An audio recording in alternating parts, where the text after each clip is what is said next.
யோவான் 11:25 நானே உயிர்த்தெழுதலும் ஜீவனுமாயிருக்கிறேன். என்னை விசுவாசிக்கிறவன் மரித்தாலும் பிழைப்பான். இயேசு கிறிஸ்து உயிர்த்தெழுந்த இந்த நல்ல நாளில் ஆண்டவருடைய இறைவார்த்தையை கேட்கிறவங்கள் யாவருக்கும் என் இனிய ஈஸ்டர் நல் வாழ்த்துக்களை உங்களுக்கு நான் தெரிவித்துக் கொள்கிறேன். 3 மணிக்கு மரித்த இயேசு கிறிஸ்து 3 மணி நேரம் சிலுவையிலே தொங்கினார். 6ஆம் மணி வேளையிலே அவர் அடக்கம் பண்ணப்படுவதற்கு இறக்கப்பட்டார். அவர் செய்தது என்ன? மரித்த உடனே சாத்தானின் சகல அதிகாரங்களையும் உரிந்து கொண்டார். பாதாளத்துக்கு போய் சிறைப்பட்ட பரிசுத்தவான்களையும் அவர் விடுவித்தார்.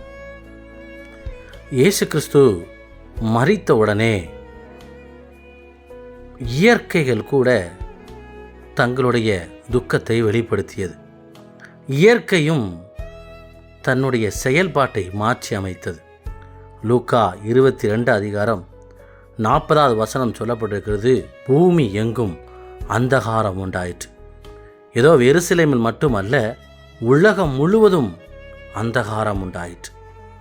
லூக்கா 23:45 சொல்லப்பட்டிருக்கிறது, சூரியன் இருள் அடைந்தது. லூக்கா 23:44 தேவாலயத்தின் பெரிய திரைச்சீலை, இயற்கைக்கு அப்பாற்பட்ட முறையில் 60 அடி உயர் அந்த திரைச்சீலை மேலிருந்து கீழாக 2ஆக அது கிழிந்து தொங்கியது. மத்தேயு 27:51 சொல்லப்பட்டிருக்கிறது, பூமி அதிர்ந்தது. மத்தேயு 27:51 சொல்லப்பட்டிருக்கிறது, கண்மலைகள் பயர்ந்து உருண்டன என்று சொல்லி. இவ்வாறாக இயேசு கிறிஸ்துனுடைய மரணம் இந்த உலகத்திலே ஒரு பெரிய ஒரு மாற்றத்தை, பூமி அந்தகாரப்படுகிறது, சூரியன் இருளடைகிறது, பூமி அதிர்கிறது, கண்மலைகள் பெயர்ந்து போகிறது. இதையெல்லாம் நாம் சிந்திக்கும் பொழுது அவருடைய மரணம் ஏதோ அவரை சுற்றியிருந்த சீஷர்களை மாத்திரம் அல்ல, அவரை சுற்றியிருந்த ஜனங்களை மாத்திரம் அல்ல, இயற்கையையே சிந்திக்க வைக்கக்கூடிய அளவிலே, இயற்கையும் அவருடைய சமூகத்துக்கு முன்பாய் பணியத்தக்க வகையிலே அங்கே நடந்து முடிந்தது. 6ஆம் மணி வேளையிலே இயேசு கிறிஸ்துவின் 2 அந்தரங்க தூதர்களுடைய செயல்பாடுகளை நம்மளால் பார்க்க முடிகிறது. ஒன்று நிக்கதேமு, மற்றொன்று அரிமத்தா ஊரானாகிய யோசேப்பு, ஐஸ்வர்யவான். 2 நபர்களும் இயேசு கிறிஸ்துனுடைய அந்தரங்க சீஷர்கள். ஆம், இயேசு கிறிஸ்துனுடைய வெளியரங்க சீஷர்கள் யாரும் இயேசு கிறிஸ்துக்கு அருகில் இல்லை. எல்லோரும் அவரை விட்டு கடந்து போன சூழ்நிலை. சிலுவைக்கு அருகாமையிலே இயேசுவின் அன்பின் சீஷர் மாத்திரம் இயேசு கிறிஸ்துனுடைய தாயாகிய பரிசுத்த கன்னிமரியாளிடம் அடுத்து நிற்கிறார் அந்த அன்பின் சீசன் பரிசுத்த யோவான். அது அல்லாமல் வேறு எந்த சீஷர்களையும் பார்க்க முடியவில்லை. அப்போ இயேசு கிறிஸ்து அடக்கம் பண்ணப்படுவதற்கு இயேசு கிறிஸ்துவனுடைய அந்தரங்க சீஷராகிய 2 சீஷர்கள் உடன்படுகிறார்கள். ஒன்று நிக்கதேமு, மற்றொரு சீசன் அரிமத்தா ஊரானாகிய யோசேப்பு. கல்லறை ஒழுங்கு செய்யப்படுகிறது. அந்த செல்வந்தனாகிய யோசேப்பு அந்த சரீரத்தை தன்னுடைய கல்லறையிலே அடக்கம் பண்ணப்படுவதற்கு பிளாத்துவிடம் அனுமதி கேட்கிறான். இவர்களுக்கு பிளாத்துவிடம் அனுமதி கொடுக்கப்படுகிறது. நிக்கோதேமுவும் உடன்படுகிறான். இந்த நிக்கோதேமு ஒரு யூதன், ஒரு ஊழியக்காரன், ஒரு பரிசேயன். யோவான் 3:00 நாம் பார்க்க முடியும். மற்றொரு இடத்துல இந்த நிக்கோதேமை பற்றி சொல்லப்பட்டிருக்கிறது. நிக்கோதேமை குறித்து யோவான் 7:50-51 இயேசு கிறிஸ்துவுக்கு விரோதமாய் அநேக ஜனங்கள் எழும்பி வரும் பொழுது நிக்கோதேமு சொல்லுவான், அவருக்கு விரோதமாய் குற்றம் சாட்டாதிருங்கள் என்று இயேசுவுக்கு குரல் கொடுத்தவன் தான் இந்த நிக்கோதேமு. 3வது இந்த நிக்கோதேமு வருகிற இடம்தான் இயேசு கிறிஸ்துவனுடைய சிலுவை அடிவாரம். இந்த 3 இடங்களில் தான் இயேசு கிறிஸ்துவனுடைய அந்தரங்க சீசனாகிய நிக்கோதேமை குறித்து நாம் பார்க்க முடிகிறது. சிலுவையின் அடிவாரத்திலே அந்த அந்தரங்க சீசன் 100 ராத்தல் கரிவேப்பிலம் வெள்ளை போலங்களை சுமந்து வந்து அவரை அடக்கம் பண்ணப்படுவதற்கு ஆயத்தமாகிறார்கள். பாருங்கள், எந்த சீஷர்களும் இப்பொழுது இல்லை.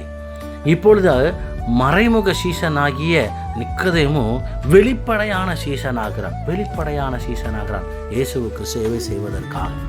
அதே போல இந்த அரிமத்தா ஊரனாகிய யோசேப்பு, யாரும் சிலுவையின் அடிவாரத்தில் அவருக்கு உதவி செய்வதற்கு இல்லாத சூழ்நிலையிலே இந்த அரிமத்தனாகிய யோசேப்பு அனுமதியை பெற்றுக்கொண்டு இருவரும் இணைந்து அவருடைய சரீரத்தை இறக்கி, காயம்பட்ட சரீரத்தை, பிக்கப்பட்ட சரீரத்தில் எந்த இடமும் இல்லை, காயமில்லாத இடம், முழு சரீரமும் பிக்கப்பட்ட நிலைமையில் இருக்கிறது.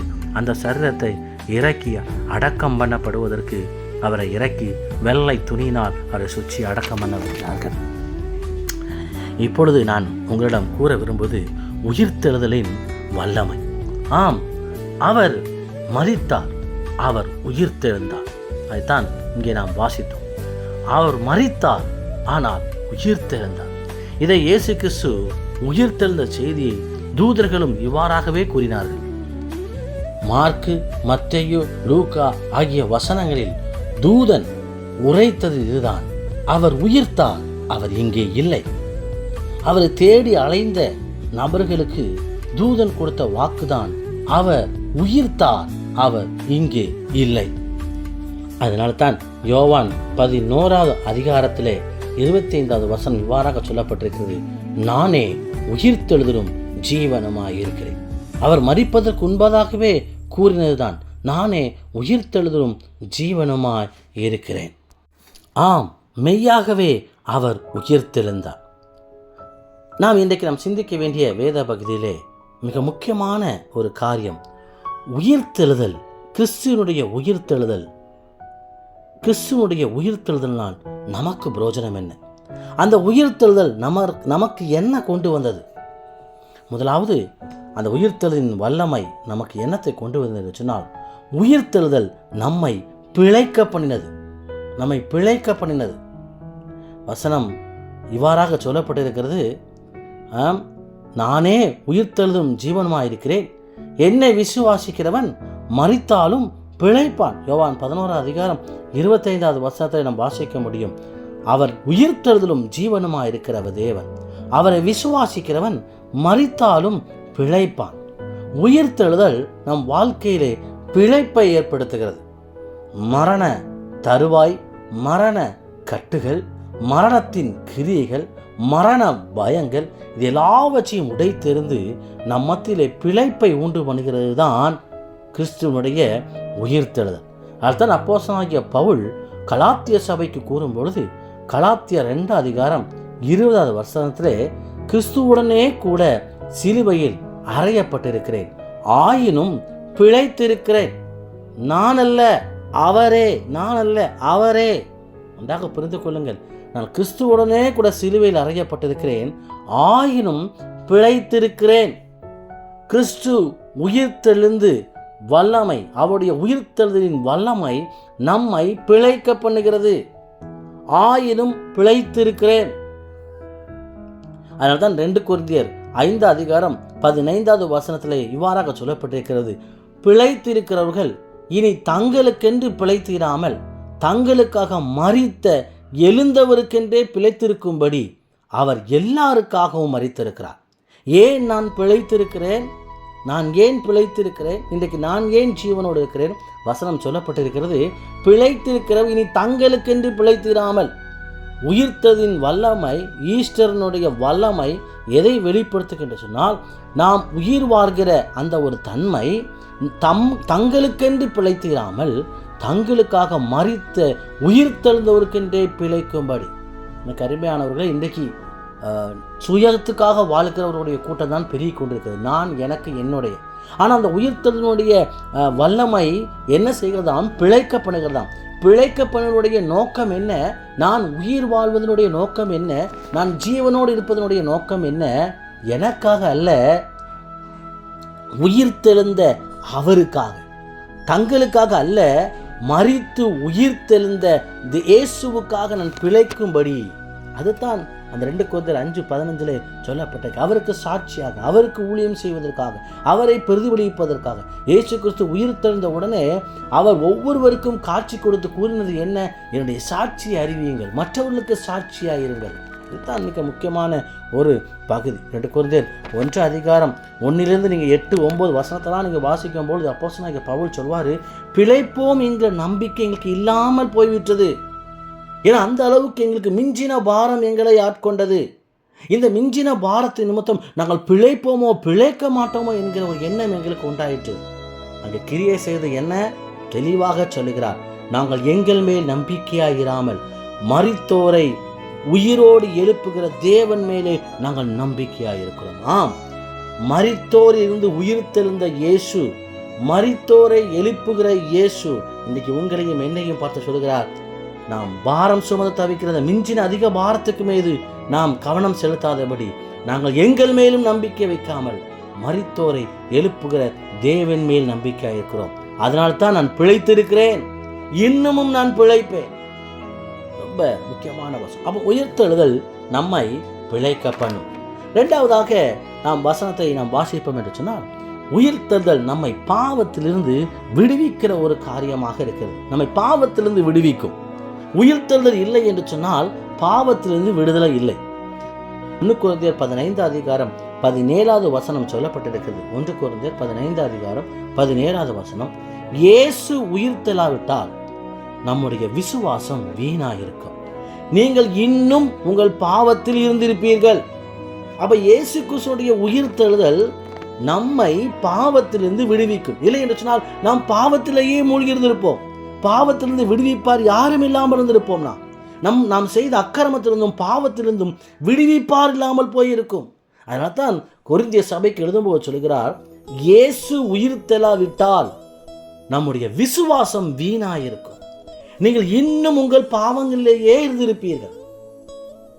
ரோமர் 8:2 சொல்லப்பட்டிருக்கிறது, கிறிஸ்து இயேசுவின் ஜீவனின் ஆவி, அதாவது உயிர்த்தெழுதல் என்னை பாவம் மரணம் என்பவையிலிருந்து விடுதலையாக்கிற்றே. பாவம் மரணம் இந்த ரெண்டிலிருந்து என்னை விடுதலையாக்கியது என்ன என்று சொன்னால் கிறிஸ்துவினுடைய உயிர்த்தெழுதல். கிறிஸ்துவனுடைய உயிர்த்தெழுதல் என்னை பாவத்திலிருந்து விடுவிக்கிறதா இருக்கு. உயிர்த்தெழுதல் இல்லை என்று சொன்னால் நம்முடைய விசுவாசம் வீணா போயிருக்கும். ஸோ உயிர்த்தெழுதல் நம்மை பாவத்திலிருந்து விடுவித்து நமக்கு ஒரு பாவ மன்னிப்பை கொடுக்கிறது. 3வதாக நான் உங்கள் மத்தியில் நான் கூற விரும்புகிற காரியம், உயிர்த்தெழுதல் நிமித்தம் இயேசு நம் நடுவில் நம் மத்தியில் வாசம் பண்ணுகிற தேவனாக இருக்கிறார். அது வரைக்கும் இயேசு கிறிஸ்துவனுடைய அந்த ஒரு பிரசன்னத்தை பார்த்து கொண்டிருந்த சீஷர்கள் யூதர்களுக்கு பயந்து கதவுகளை எல்லாம் பூட்டி அவர்கள் என்ன செய்தார்கள் என்று சொல்லப்படவில்லை. ஆனால் ஒருவருக்கு ஒருவர் பயம். அந்த பயத்து நிமித்தம் கதவை திறக்க கூட அவர்களால் மூடாமல் போய்விட்டது. எந்த பயம் உன்னை அமிழ்த்துகிறதோ, எந்த பயம் உனக்கு உன் வாழ்க்கையினுடைய கதவுகளை பூட்டி வைக்கிறதோ, உயிர்த்தெழுதல் உன்னுடைய பயத்தை நீக்கி அவரை நம் நடுவிலே கொண்டு வருகிறதாக இருக்கிறது. 1 யோவான் 5:18 சொல்லப்பட்டிருக்கிறது, பூரண அன்பு பயத்தை புறம்பே தள்ளும். நம்மை ஆட்கொண்டிருக்கிற பயத்தை புறம்பே தள்ளக்கூடியது அந்த உயிர்த்தெழுந்த இயேசுவின் மீது நீங்கள் வைக்கிறதான அன்பு. இயேசு வந்து கதவை தட்டவில்லை. இவங்க பூட்டிருந்த வீட்டில் நேரடியாக உட்பிரவேசித்தார். நீங்கள் எந்த பயத்தோடு கூட நீங்கள் அமர்ந்திருக்கிறீர்களோ உங்கள் மத்தியிலே உங்கள் நடுவிலே அவர் தம்முடைய பிரசன்னத்தை அனுப்பி வாசம் பண்ணி உங்களுக்கு சமாதானம் என்று அவர் கூறுகிற தேவனாக இருக்கிறார். கல்லறைக்குள் உள்ள இயேசுவை அல்ல, நம் நடுவில் உலாவுகிற நம் நடுவில் நிற்கிற இயேசுவை நாம் ஆராதித்துக் கொண்டிருக்கிறோம். எந்த பயம் உன்னை ஒளிய பண்ணினதோ, பிராக்கெட்டில் போட்டுக்கோங்க, ஆதாமும் ஏவாளும் பயந்து ஒளிந்து கொண்டார்கள். நாங்கள் பயந்து இருக்கிறோம். எந்த பயம் உன்னை ஒளிய பண்ணினதோ, மத்தேயு 14:30 நான் பயந்து அமிழ்ந்து போனேன், நான் பயந்து அமிழ்ந்து போனேன் சொன்னார்கள் அல்லவா சீஷர்கள். நான் பயந்து அமிழ்ந்து போகிறேன். அந்த அமிழ்ந்து போகத்தக்கதான அந்த ஒரு பயம், அந்த பயம் சீஷர்கள் பயத்தினால் பூட்டப்பட்டிருந்த அந்த கதவுகள், அந்த பயம் வசனம் சொல்லப்பட்டிருக்கிறது, அவர்கள் நடுவே இயேசு கடந்து வந்து உங்களுக்கு சமாதானம் என்று சொன்னார். 2 தீமோத்தேயு 1:7 சொல்லப்பட்டிருக்கு, தேவன் நமக்கு பயமுள்ள ஆவியை கொடாமல் நம்மளை பயமுறுத்துகிற அந்தகார கிரியைகளை ஒன்றுமில்லாமல் ஆப்பதற்காகவே அவர் தம்முடைய உயிர்த்தெழுதலின் வல்லமையை நம்மத்தில் அனுப்பினார். சங்கீதம் 34:4 சொல்லப்பட்டிருக்கு, நான் கர்த்தரை தேடினேன், அவர் எனக்கு செவி கொடுத்து என்னுடைய எல்லா பயத்துக்கும் என்னை நீங்களாக்கி விட்டார். இந்த உயிர்த்தெழுதல் நம்மை விட்டு பயத்தை புறம்பே தள்ளி இயேசுவை நம் நடுவிலே நம் மத்தியிலே உலாவதற்கு கொண்டு வரும். எவ்வளோ ஒரு நல்ல ஒரு வார்த்தை பாருங்கள். 3 காரியத்தை உங்களுக்கு கூறினேன். உயிர்த்தெழுதல் நம்மை பிழைக்க பண்ணும். உயிர்த்தெழுதல் நம்முடைய பாவத்தில் நம்மை விடுவிக்கும். உயிர்த்தெழுதல் நம்மை நம் மத்தியில இயேசுவை கொண்டு வந்து நம் நடுவில் இயேசுவை கொண்டு வந்து நம்முடைய பயத்தை முற்றிலும் மாற்றி அமைக்கும். ஜெபிப்போமா. எங்கள் அன்பின் பரலோக பிதாவே, நீர் எங்களோடு பேசின வார்த்தைக்காய் நாங்கள் உமக்கு நன்றி செலுத்துகிறோம். உயிர்த்தெழுதல் இல்லை என்று சொன்னால் இன்றைக்கு நாங்கள் வாழ்கிற வாழ்க்கைக்கே ஒரு பிரயோஜனம் இல்லை என்று நாங்கள் வாசித்தோம். உயிர்த்தெழுதல் எங்களை பிழைக்கப்படும். நாங்கள் பிழைத்திருப்பது எங்களுக்காக அல்ல ஆண்டவரே, நாங்கள் உமக்காக வாழ்வதற்கு நீர் எங்களுக்கு உதவி செய்வீராக. எங்களுடைய பாவத்தில் எங்களை விடுவிப்பீராக. எங்களுடைய பயத்தை புறம்பே தள்ளி நீர் எங்கள் மத்தியிலே எங்கள் நடுவிலே அசைவாடுவீராக. என் கூட பேசின வார்த்தைக்காய் நன்றி. இயேசுவின் நாமத்தில் செபிக்கிறோம் எங்கள் நல்ல பரலோக பிதாவே. ஆமென், ஆமென். God bless you. உங்கள் யாவருக்கும் ஈஸ்டர் தின வாழ்த்துக்களை தெரிவித்துக் கொள்கிறேன். உயிர்த்தெழுதலின் வல்லமை உங்களையும் உங்கள் குடும்பங்களையும் ஆட்கொள்வதாக. ஆமென். Thank you so much. God bless you.